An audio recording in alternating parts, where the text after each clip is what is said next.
نايلو معانت تاريخنا بزعبات تورين كايل برايرن ستوهالو كل تساب حداريو أزوم ساب حدار ولد نمركاوي قالسو كم زنورو بمرأي كعي جمر اتناي متحفت مقامات يوم ولد نمركاو زحقزو متحفتي زمال أخوينو ازي دما ننوح اوان كتعورو كم تسانحو زرقيو حادا ليتي ولد نمركاو اندقنا نفتنون كلو توري حادا زي نور من قدقات نتقزا كناوصو يسمعا شعو كلت يوم نابدقه تقمتون كلو او تقا مريتهم قال نقر ودي غيريو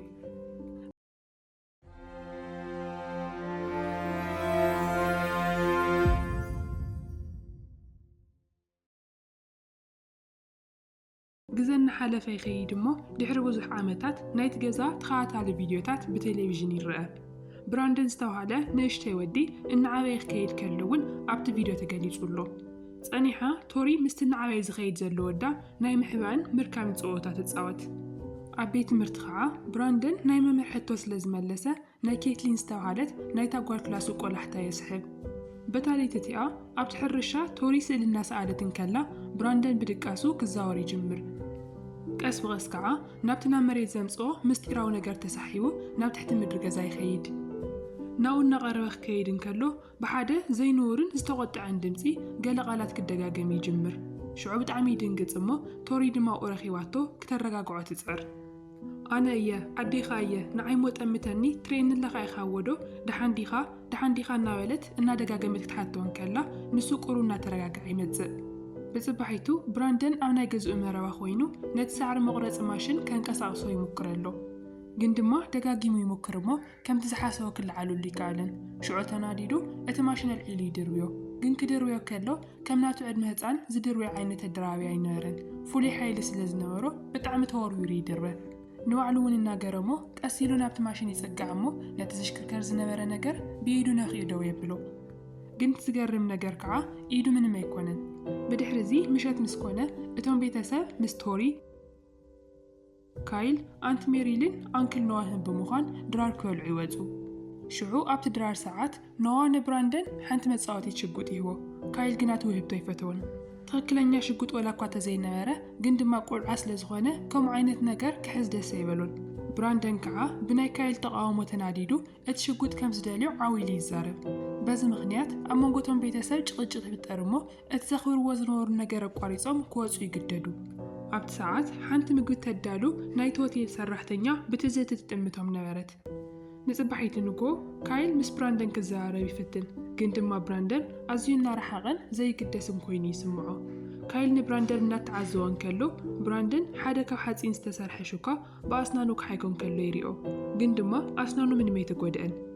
كايل بز نجار تشاغيلو نبراندن ناو هادن يوستو أو دما كميجيرو براد كمزحز يريو كم أول أو أكلاتو يمتو زلو لوطتات كزارو يفتن بتلي كعا توري أو تحت عاراتو استحاوو نايدك آنستيو سئلتات مزرخبت بتعمي زد حساسو زلو بتالي تتيا كيتلينا كفلا خوينا بلابتوب هاجيرا لسلس روك موسيقى سمعتن كلا براندن كعاو دق خوينو بمسكوت تغلقيلو بسغتا يكاتلا نيرو شو عنسا بهاندبت زغانا سويت امتا كم زلو سلز تسمعا نت لابتوب تعزو عبد ساعات أديا اتاكوبت بيت مجود سرح زنورت سويتي قلت إفانا ونقوالك فلتاتي انتاي كوينكي دحان دي خيلاون تحتامو كيتلينجنا تنفاساك حزرا يجمر نعا آن موسادو انتقالس بخالي قز دما عبد حرشا بزنورو بيتسل نوهان تورين بحاد خوينو نبراندن إلي شوالو دحاد حربزو حالة شاق عيرخوو نزد بحيتو عبيت تمرت خوينو براندن أو تقوم كوفيلو عب دفترو زي نورن زفرحن سئلتات يسأل اتا ممهرو إذا نجار بتعمل سلست حساسبة نتوري تقويعة بزعا ودات نجرة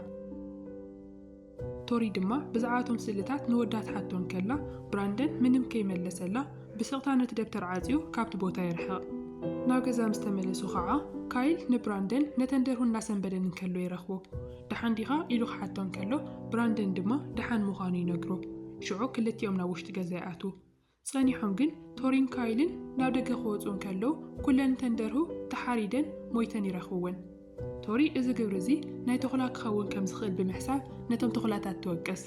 كايل جنا بتزرعي نجر بتعمس لستطراتره نتوري كم زيولا تخلا كم زخ قبري يخيلنيو حدا تخلا معصو كابوتو نقيلو كدرويون مغلف خسبرنا يخيلنيو يلامو قاصيلو دما اتزفرح طرطاريو يجلص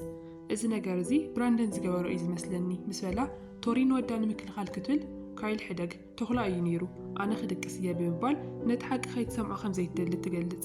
ንጽባሒቱ ኣብ ትምህርቲ ቤት እቶም ተምሃሮ ናይ ምትእምማን ልምምድ እናገበሩ እንከለዉ ኬትሊን በቲ ዝሓለፈ ለይቲ ዘለዋ ስምዒት ገና ተረቢሻ እያ ዘላ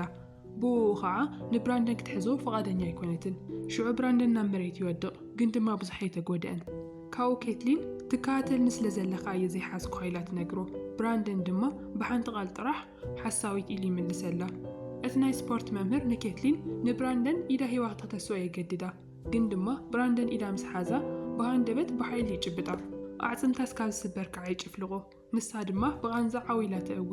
ጸኒሖም ኣብ ቤት ጽሕፈት ናይቲ ቤት ትምህርቲ ቶሪ ንናይ ኬትሊን ኣዲኣ ይቅርታ ትሓታ እቲ ዝተፈጸመ ነገር ከዓ በጋጣሚ ዝመጸ ከም ዝኾነ ትገልጸላ ንኬትሊን ኣዲኣ ግን ኣይኣመነታን ብራንደን ክእሰር ከም ዘለዎ እናደጋገመት ትሓትት ግን ድማ እቲ ፖሊስ ነቲ ሕቶ ይነጽጎ እሞ እቲ ቆልዓ ኣብ ቤት ትምህርቲ ፍሉይ ናይ ስነ ልቦና ምክትታል ግበረሉ ጥራሕ ይውስን እዚ ክርክር ክካየድ እንከሎ ብራንደን ርሕቕ ኢሉ ብሕማቕ ኣጠማምታ ብስቕታ ይጽበዮም ኣሎ ኣዶ ኬትሊን ከዓ እናተቆጥዐት እዚ ወዲ እዚ ሕሙም እዩ እናበለት ትጸርፎ ቶሪ ተናዲዳ ንወዳ ክትከላኸለሉ ትስእ እሞ እቶም ስድራ ቤት ከዓ ካብቲ ቤት ጽሕፈት ክወፁ ይጅምሩ ምሸት ምስ ኮነ ቶሪን ካይልን ብዛዕባ ወዶም ክዘራረቡ እንከለዉ ንሱ ግና ተሓቢኡ እናሰምዖም እዩ ነይሩ ቶሪ እዚ ነገር ብጣዕሚ ስለ ዝረበሻ ብዛዕባ ካብ ሰማይ ዝወድቁ ኣካላት ኣብ ኢንተርኔት ምርምር ክትገብር ትጅምር ሃንደበት ግን ካብቲ መኽዘን ዝመጽእ ሓደ ዘሰንብድ ብርሃን ከዓ ትርኢ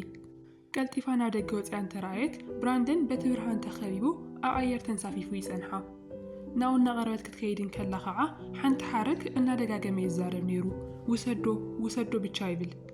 ብዙሕ ከይዶም ገየ ብዘይ ምንም መጠንቀቕታ ብራንደን ናብ መሬት ይወድቕ እሞ እቲ በሊሕ ነገር ከዓ ኢዱ ይቕስሎ ቶሪ ክትሕግዞን ክተረጋግዖን ትጎይ ግን ድማ ብራንደን ክጭንቕን ክቃለስን ይጅምር ንሱ ካብ ሰማይ ዝመጸ ከም ዝኾነ ንሳ ድማ ሙሉእ ህይወቱ እናሓሰወት ከም ዝጸንሐት እናደጋገመ ይነግራ ካብኡ ከዓ ናታ መልሲ ከይሰምዐ ገዲፍዋ ናብቲ ጸልማት ይኣቲ ቶሪ ብፍጥነት ናብ ውሽጢ ገዛ ተመሊሳ ንካይል ትረኽቦ እሞ ብራንደን ኣብቲ መኻዘን እንታይ ከም ዝረኸበ ትነግሮ ብኻሊእ ገጽ ከዓ ኣብ ውሽጢ እቲ ዓሚቕ ዱር ብራንደን በይኑ ኮይኑ እናሰገረ ይጓዓዝ ኣሎ ብናይ ሕርቃን ኣውያት ከዓ ካብ ዒንቱ ኣዝዩ ሓያል ዝኾነ ናይ ሌዘን ብርሃን ይሰድድ ጸኒሑ ድማ ብራንደን ኣብ ውሽጢ ክፍሊ መደቀሲ ናይ ኬትሊን ከዓ ይኽሰት ኬትሊን እታ ዝተሰበረት ኢዳ ብጨርቂ ጠቕሊላ እናሃለወት ኣብ ላፕቶፓ ትጽሕፍ ነይራ ንሱ ክትፈርሕ ከም ዘይብላን ክሳብ ክንደየናይ ፍሉይ ከም ዝኾነ እውን ከም ትፈልጥን ይነግራ ኬትሊን ግና ኣዲኣ ምስኡ ከይትዛረብ ከም ዝምዓድታ ትነግሮ ብራንደን ናታ ነገር ንዓይ ግደፍ እዮ ኣነ ኸኣሊኣ እየ ኢሉ ይምልሰላ ሽዑ ንሳ ክትበክኽ ክትጅምር እንከላ ንሱ ድማ ምንም ከይተዛረባ ሃንደበት ገዲፍዋ ይጠፍእ ግን ድማ ኣብቲ ክፍላ ሓንቲ ዕምባባ ገዲፉላ ይኸይዱ ብኻሊእ ገጽ ከዓ ኣብቲ ቤት ምግቢ ኣዲኣ ንኬትሊን ስራሓ ወዲኣ ነቲ ለይቲ ክትዓጽው እንከላ ዝኾነ ነገር ችግር ከም ዘሎ ይስምዓ ናብ ደገ ገጽ ክትጥምት እንከላ ከዓ ኣብቲ መስኮት ፍሉያት ምልክታት ተቐሪጹ ትርኢ እዞም ምልክታት እዚኦም ልክዕ ከምቲ ብራንደን ኣብ ደፍተሩ ስእሎም ዝነበሩ ምልክታት እዮም መብራህትታት ክመጹን ክጠፍኡን ከዓ ይጅምሩ ሃንደበት እቲ መሳኹቲ ተሰይሩ ናብ ውሽጢ ይኣቲ ሽዑ ሓደ ናይቲ መስኮት ስባር ጥርሙዝ ናብ ዓይና ይወግኣ እሞ እናደመየት ብፍርሒ ንድሕሪት ትስሓብ ንባዕላ ንምክልኻል ሓደ በትሪ ትሕዝ ሽዑ ዝኾነ ነገር ብጥቓ ይሓልፍ እሞ ግን ድማ ኣዝዩ ቁልጡፍ ስለ ዝነበረ ከዓ እንታይ ከም ዝኾነ ክትሪኦ ይከኣለትን በቲ በትሪ ክንዲ ዝኸኣላ ክትወቅዖ እናሞከረት እንከላ ግን ድማ ምንም ክትወቅዕ ኣይትኽእልን ምክንያቱ ከም ንፋስ እዩ ነይሩ ብፍርሒ ተዋሒጣ ናብ ዓብዪ ሓደ መዝሓሊ ክፍሊ ኣትያ ንባዕላ ብውሽጢ ትዓፂ ግን ድማ እዚ ነገር እዚ እውን ኣይሓገዛን ሓደ ቀይሕ ሃልሃልታ ዘለዎ ሌዘር ብርሃን ናብቲ መዝሓሊ ክፍሊ እናቐደደ ከኣቲ ይጅምር ቀፂሉ ብራንደን ነቲ ማዕጾ መንዚዑ ምስ ፈንቀሮ ናብ ውሽጢ ኣትዩ ብጭካነ ይጥምታ ድሕሪኡ ከዓ መጥቃዕቱ ይፍጽም ንጉሆ ምስ ኮነ ብራንደን ንወለዱ ኩሉ ነገር ሰላም ከም ዝኾነን እቲ ኩነታት እውን ከም ዝሓለፈን ብህድኣት ይነግሮም ኣብቲ ቤት ምግቢ ድማ እቲ ሸሪፍን ምክትሉን ነቲ ዘሰንብት ትርኢት ይምርምርዎ ኣለዉ ኣብ ናይ ኬትሊን ኣዲኣ ሬሳ ከዓ ካብቶም ብራንደን ዝጥቀመሎም ዝነበሩ ምስጢራዊ ምልክታት ተቐሪጹ ይረኽብዎ ጸኒሓ ሜሪሊ ንብራንደን እሞ እንትኸውን ናይቲ ትምህርቲ ቤት ድማ መማኸሪት እያ ሽዑ ምስ ብራንደን ክትዘራረብ ትፍትን ግን ድማ ብራንደን ዝረሓቐን ናብ ውሽጡ ዝተዓፀወን ኮይኑ ይቕጽል ምንም ነገር ክነግራ እውን ፈቓደኛ ስለ ዘይነበረ እቲ ናይ ምኽሪ ግዜ ምንም ፍረ ይምፅአን ሜሪሊ እዚ ኩነታቱ ምስ ረአየቶ ንፖሊስ ክትጽውዕ ትሓስብ ድሓር ምሸት ምስ ኮነ ካይል ኣብ ሓደ ቤት ምግቢ ምስ ኣዕርኽቱ ኮይኑ ናይ ውሽጡ ይትንፍስ ብዛዕባ እቲ ብራንደን ንኬትሊን ኢላ ዝገበረላ ኩነታትን ወዱ ጭካነ ዝተመልኦ ጋኔን ይኸውን ከም ዘሎን ዓሚቕ ስጓቱ ንዕሩኽቲ የካፍሎም። ብኻሊእ ገጽ ከዓ ኣብ ናይ ሜሪሊ ገዛ እቲ ናይ ሽንት ቤት መብራህትታት ብቕልጡፍ ክመፅን ክጠፍእን ይጅምር። ብዙሕ ከይደንጎየ ብራንደን ኣብ ገዛኣ ይኽሰት እሞ ክዛረባ ከም ዝደሊ ይነግራ። ንፖሊስ ከይትድውል ድማ የጠንግቓ። ምክንያቱ ከምኡ እንድሕር ገይራ ንማንም ሰብ ጽቡቕ ከም ዘይኮነ ይነግራ። ሜሪሊ ግና ካብ ገዛኣ ንክወፅእ ትእዝዞ። ንሳ ዝኸደ ይመሲልዋ ነይሩ። ንሱ ግና ድሕሪ ዝተወሰነ ደቓይቕ ንኖህ መልእኽቲ እናለኣኸትሉን ከላ ብመስኮት ጌሩ ይከታተል ኣሎ። ብዙሕ ከይጸንሐ ድማ እቲ ዘሰንብድ ማስክ ተኸዲኑ ይመጽእ እሞ ናብ ውሽጢ ናይ ክዳውንቲ መቐመጢ ይሕባእ። ድሓር ኖህ ናብቲ ገዛ ምስ መጸ ንብራንደን ኣብኡ ተሓቢኡ ይረኽቦ። ክልቲኦም ናብታ ናይ ኖህ ዓባይ መኪና ይኣትዉ። ኖህ ንብራንደን ናብቲ ኮፍ መበሊ ከእትዎ እናደፍኦ ከሎ ብራንደን ብሓይሊ ወርዊሩ ምስቲ ናይ ጋራጅ ማዕጾ ይላትሞ። ሽዑ ኖህ ብፍርሒ ተዋሒጡ ተሲኡ ብቕልጡፍ እናዘወረ ይሓድም። ግን ድማ ብራንደን ብድሕሪት ይስዕቦ ከም ዘሎ ከዓ ይርዳእ። ኣብ ፍርቂ መንገዲ ምስ በጽሐ ሃንደበት እታ መኪና ምስራሕ ተቋርጽ። ምዝዋር እውን ትስሕት እሞ ሓይሊ ትስእን። ኖህ እንደገና ከተሳእ ይፍትን። ግን ድማ ምንም ነገር ቅድሚ ምግባሩ ብራንደን ኣብ ቅድሚኣ ይኽሰት። ኖህ ብፍርሑ ኮይኑ ዓዊሉ እናእወየ ከሎ ብራንደን ብምልእታ እንታ መኪና ኣልዒሉ ናብ ርሑቕ ይድርብያ። በዚ ምክንያት እታ መኪና ክትሰባበር ከላ ኖህ ድማ ኣዝዩ ከቢድ ማህሰይቲ ወሪድዎ ኣብ ኣፍ ሞት ይበጽሕ። ኖህ እናተሳቀየ ከሎ ብራንደን ብዓብዪ ህድኣት ናብኡ ቀሪቡ ብብርኩ ይንብርከኽ። ብናይ ኖህ ደም ተጠቒሙ እውን ሓደ ካብቶም ምስጢራዊ ምልክታቱ ኣብ መሬት ይስእል። ጸኒሑ ብራንደን ምንም ከም ዘይገበረ ናብ ገዛ ይምለስ እሞ ኩዕሶ እግሪ እናተፃወትኩ ጸኒሐ ኢሉ ብምኽንያት ይምልስ። እቲ ዝጠፍአ ቲሸርቱ ከዓ ካልኦት ቆልዑ ስለ ዘሳቀየኒ ወሲዶ ምለይ ብምባል ይጣበቕ። ለይቲ ኮይኑ ኩሎም ምስ ደቀሱ ካይል ዘሰንብድ ሕልሚ ይሓልም። ቶሪ ነቲ ህፃን ብራንደን ካብ ዝተሓምሸሸ ሓዊ ክተውፅኦን ከላን ከም ወዳ ክትሕዞን ከላን ይርኢ። እቲ ሕልሚ ከዓ ናብ ዝገደደ ጸልማት ይቕየር እሞ ናይቲ ህፃን ዕንቲ ብቐይሕ ናይ ጥፍኣት ብርሃን ክበርሃ ይርኢ። ካብኡ ግን ሃንደበት ናይ ስልኪ ድምፂ ካብ ድቃሱ የበራብሮ። እታ ዝደወለት ሜሪሊ ስለ ዝነበረት ካይልን ቶሪን እናጎየ ናብ ሆስፒታል ይኸዱ። ኣብኡ ድማ ሜሪሊ ብጣዕሚ ሰንቢዳ ይረኽብዋ። ኖህ ከም ዝሞተን ቅድሚኡ ግና ብራንደን ናብ ገዛ መፅኡ ከም ዝነበረን ትነግሮም። ኣብቲ ሰዓት ካይል ነቶም ዝተፈላለዩ ፍጻመታት ብሓባር ተሓሒዙ ክርድኦም ይሙክር ኣሎ። ንጽባሒቱ ንግሆ ንብራንደን ብዛዕባ ናይ ኖህ ሞት ይነግርዎ። ናቱ መልሲ ግና ምንም ስምዒት ዘይብሉ ሕራይ ዝብል ጥራሕ እዩ ነይሩ። ካይል ጥርጣርኡ እናወሰኸ ይኸይድ እሞ ኣብ ናይ ኖህ ሞት ናይ ብራንደን ኢድ ከም ዘለዎ ይኸሶ። እንታይ ጌርካ ቀቲልካዮ? ንሱ እኮ ዓርከ እዩ ነይሩ እናበለ እናደጋገመ ሓቶን ከሎ ብራንደን ብሃንደበት ይኾር እሞ ንካይል ናብቲ መኽዘን ምግቢ ይደፍኦ። ነቲ ማዕጾ ድማ ይጭፍልቆ። ሽዑ ቶሪ እቲ ነገር ክተረጋግኦ እናሞከረት ንብራንደን ናብ ክፍሉ ንኽከይድ ትእዝዞ። ካይል ድማ ናይ ብራንደን ብደም ዝተለኸየ ቲሸርት ይረኽቦ። ጸኒሑ ካይል ብዛዕባ እቲ ዝነበረ ባእሲ ይቅርታ ንምሕታት ኢሉ ናብኡ ክቀርብ ከሎ ናይ ብራንደን መልሲ ግና ሕዚ እውን ምንም ስምዒት ዘይብሉ ሕራይ ዝብል እዩ ነይሩ። ካይል ሕዚ ብዛዕባ ናይ ወዱ ጥፋታት ብጣዕሚ ርግጸኛ እዩ። ነታ ብደም ዝተለኸየት ናይ ብራንደን ቲሸርት ንቶሪን እናርኣያ ንሳ ግና ብራንደን እዚ ኩሉ ነገር ገብር ይኽእል ኢላ ክትኣምን ኣይደለይትን። በቲ ሓደ ወገን ድማ እቲ ሸሪፍ ነቲ ኖህ ዝሞተሉ ቦታ ብጥንቃቐ ይምርምሮ ኣሎ። ምስቲ ኣብ ቤት ምግቢ ዝተረኸበ ምስጢራዊ ምልክት እውን የነጻጽሮ እሞ ክልቲኦም ምልክታት ሓደ ዓይነት ምዃኖም ከዓ ይርዳእ። በቲ ምሸት እቲ ካይል ነቲ ብራንደን ንልደቱ ዝፀሓፈሉን ናይ ሰላምታ ወረቓቕቲ እናገላበጠ ነቲ ሓቂ ክትቅበሎ ትቃለስ ዘላ ቶሪ ከጸናንዓ ኣይፈትን። ንጽባሒቱ ካይል ንብራንደን ናብ ሃደን ክወስዶ ይውስን። ክልቲኦም ናብ ዱር ገጾም እናኸዱ ከዓ እቲ ሸሪፍ ንብራንደን ምስቲ ገበናት ዝተኣሰሩ ስእልታት ሒዙ ናብ ናይ ብራንደን ገዛ ይመጽእ። ቶሪ ምስቲ ሸሪፍ ክትዘራረብ ኣይደለየትን፣ ምክንያቱ ነቲ ሓቂ ክትሰምዖ ስለ ዘይደለየት። ንሱ ግና ተመሊሱ ከም ዝመጽእ ቃላት ኢላ ይኸይድ። ኣብቲ ዱር ድማ ካይልን ብራንደንን ናይ ሓጋዘን ኣሰር እናተኸተሉ ይጓዓዙ ኣለዉ። ካይል ድማ ንብራንደን ቀዲሙ ንኽከይድ ይሓድጎ። በቲ ሓደ ወገን ቶሪ ነቲ ብራንደን ሓቢእዎ ዝነበረ ደፍተር ትረኽቦ። ኣብ ውሽጡ ድማ ልክዕ ከምቲ ኣብ ቤት ምግቢ ዝነበረን ኣብ ጥቓት ሜቴዎር ዝወደቐሉ ቦታን ዝተረኣየ ምስጢራዊ ምልክት ትረክብ። ካልኦት ዘሰንብዱ ስእልታት እውን ትርኢ። ብራንደን ነቲ ማስኩ ተኸዲኑ ናይ ጥርማስ ስብርባራት ኣብ ዓይነታ ሰራሕተኛ ቤት ምግቢ ተሰኪዑ ህይወት ዘይብሎም ሬሳታት ከምኡ እውን ሓንቲ ዘፍርሕ ሓረግ ደጋጊሙ ጽሒፍዋ ትጸንሓ። እታ ሓረግ ዓለም ተቆጻጸር ትብል እንትኸውን ቶሪ ዝምስ ረኣየት ብራዕዲ ክትናወጽ ትጅምር። ኣብቲ ዱር ድማ ብራንደን ብቕድሚት ኮይኑ ናይቲ ሓጋዘን ኣሰር እናጽንዐ ከሎ ካይል ድማ ብድሕሪት ኮይኑ ብስቕታ ይከታተሎ ኣሎ። ሽዑ ሽጉጥ ኣልዒሉ ናብ ወዲ ይትኩሰሉ እሞ ብራንደን ብድሕሪቱ ርእሱ ይውቃዕ። ግን ድማ እቲ ጥይት ኣብ ርእሱ ምስ ዓረፈ ምንም ዓይነት ምልክት ከይገደፈ ተመሊሱ እንድሕሪት ይነጥር ብራንደን እናተገረመ ቀሲሉ እንድሕሪት ክዛውርን ከሎ ካይል ድማ ሽጉጡ ከቃብል ይሞክር ግን ድማ ሰከንታት ውሽጢ ብራንደን ካብ ቅድሚቱ ይጽልል ጸኒሑ ኸዓ ኣብ ማእኸል ጫካ ኣብ መንጎቶም ተኽልታት ይረኣዩ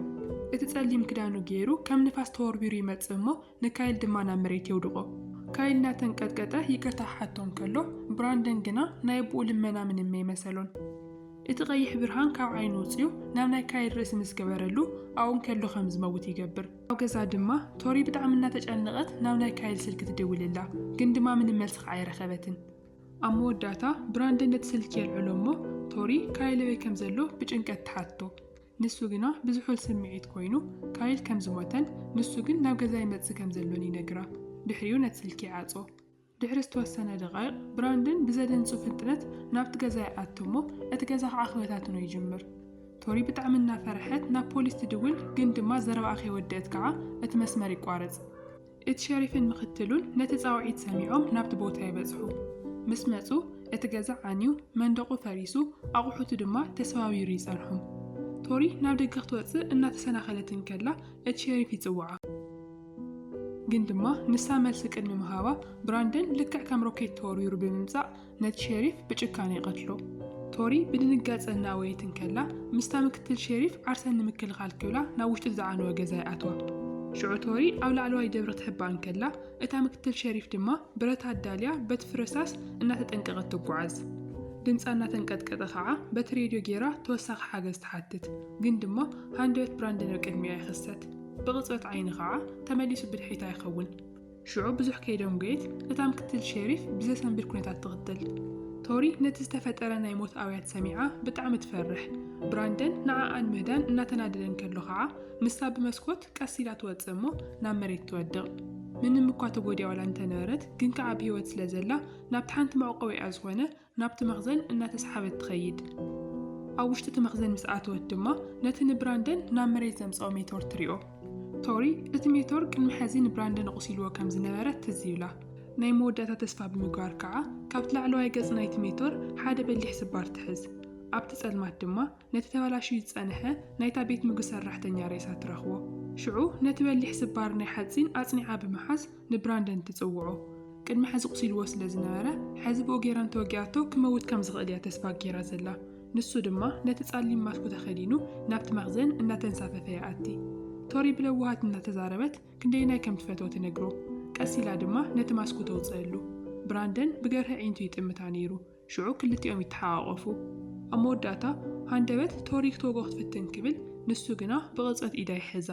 ብሓያል ሓይሊ ከዓ ነቲ በሊሕ ሓጺን ካብ ኢዳ ይምንጥላ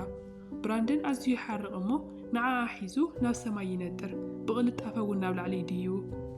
እቲ ናይ ሕርሻ ገዝኦም ኣብ ታሕቲ ንእሽተይ ነጥቢ ክሳብ ዝመስል ብራንደን ንቶሪ ሒዝዋ እናበረረ ናብ ልዑል ቦታ ይድይብ ንመወዳእታ ግዜ ብንዕቐት ምስ ጠመታ ከዓ ካብ ኢዱ ይሰዳ ቶሪ ዝኾነ ሓገዝ ክትረክብ ስለ ዘይከኣለት ናብ መሬት ትወድቕ ብራንደን ድማ ኣብቲ ኣየር ተንሳፊፉ ይተርፍ ኣብቲ ግዘቲ ሓንቲ ነፋሪት ናብቲ ከባቢ እናበረረት ትመጽእ ነይራ ንጽባሒቱ ናይ ነፋሪት ሓደጋ ስብርባሪታት ኣብቲ ገጠር ተበቲኑ ይርከብ እቲ ዜና ከም ዝሓበሮ እንተኾይኑ እታ ነፋሪት ምስቲ ናይ ሕርሻ ገዛ ተላቲማ ከም ዝወደቐትን ኣብ ውሽጣ ዝነበሩ ኩሎም ሰባት ከዓ ንካይልን ንቶሪን ሓዊስካ ከም ዝሞቱ ይገልጽ ብራንደን ድማ ኣብ ጥቓ እቲ ፍርስራስ ኮፍ ኢሉ ምንም ከም ዘይገበረ ንጹህ መሲሉ ብህድኣት ኩኪስ ይበልዕ ነይሩ ብድሕሪዚ ከተማታት ይዓንያ ጥፍኣት ይዓዝዝ ቁፅሪ ዘይብሎም ሰባት ድማ ህይወቶም ይስእኑ ምክንያቱ ብራንደን ብራየር ናብኡ መጺሉ እዩ እቲ ፊልም ከዓ ይውዳእ እዚ ታሪክ ከመይ ረኺብኩምዎ ንባዕልኹም ኣብቲ ታሪክ ቦታ ገበሩሞ ብራንደን ወድኹም እንተዝኸውን ነይሩ እንታይ ምገበርኩም ንቤተሰብ ብቻ ዘይኮነ ንዓለም ስጋት ዝኾነ ቆልዓ ምህላው ስምዒቱ ከመይ ይመስለኩም ሓሳብኩም ኣብ ኮሜንት ጻሓፉልና ኣብ ቀጻሊ ቪድዮ ክሳብ ንራኸብ ቻናልና ሰብስክራይብ ብምግባር ጽንሑ ሰናይ ቅነ